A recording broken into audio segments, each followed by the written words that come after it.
பிரபல நகைச்சுவை நடிகர் போண்டாமணி காலமான நிலையில் தங்கள் குடும்பத்தினருக்கு தமிழக அரசும் தென்னிந்திய நடிகர் சங்கமும் தான் உதவ வேண்டும் என அவரது மகன் கோரிக்கை விடுத்துள்ளார். சுந்தரா டிராவல்ஸ், மருதமலை, வின்னர், வேலாயுதம் உள்ளிட்ட பல திரைப்படங்களில் நடித்ததன் மூலம் பிரபலமான நகைச்சுவை நடிகர் போண்டாமணி இலங்கையிலிருந்து சென்னை வந்தவர். 1991ஆம் ஆண்டு பவுனு பவுனுதான் என்ற பாக்யராஜ் படத்தின் மூலம் தமிழ் சினிமாவில் அறிமுகமாகியுள்ளார். இதுவரை 350 படங்களுக்கு மேல் நடித்துள்ள இவர் கடந்த ஆண்டு செப்டம்பர் மாதம் சிறுநீரக கோளாறு காரணமாக சென்னை ஓமந்தூரார் அரசு மருத்துவமனையில் அனுமதிக்கப்பட்டார். 2 சிறுநீரகங்களும் செயலிழந்த நிலையில் அமைச்சர் மா. சுப்பிரமணியன் மேற்பார்வையில் முறையான சிகிச்சையும் பிரபலங்களின் பண உதவிகளும் கிடைக்கப்பெற்றது.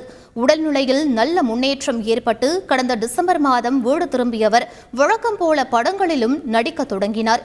65 வயதான போண்டாமணி கடந்த 1 வருடமாக வாரத்திற்கு 2 நாட்கள் ஓமந்தூரார் அரசு மருத்துவமனைக்கு சென்று டயாலிசிஸ் மட்டும் செய்து கொண்டே படங்களிலும் நடித்து வந்துள்ளார்.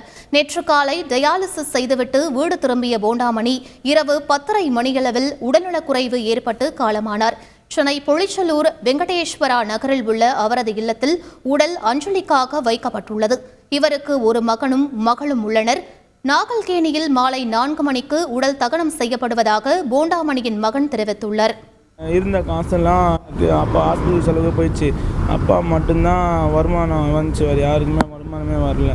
என்ன பண்ண தெரியல. எங்களுக்கு தமிழ் அரசாங்கம் தான் உதவணும், இல்லாட்டி நடிகர் சங்கம் தான் எனக்கு உதவணும் ப்ளீஸ்.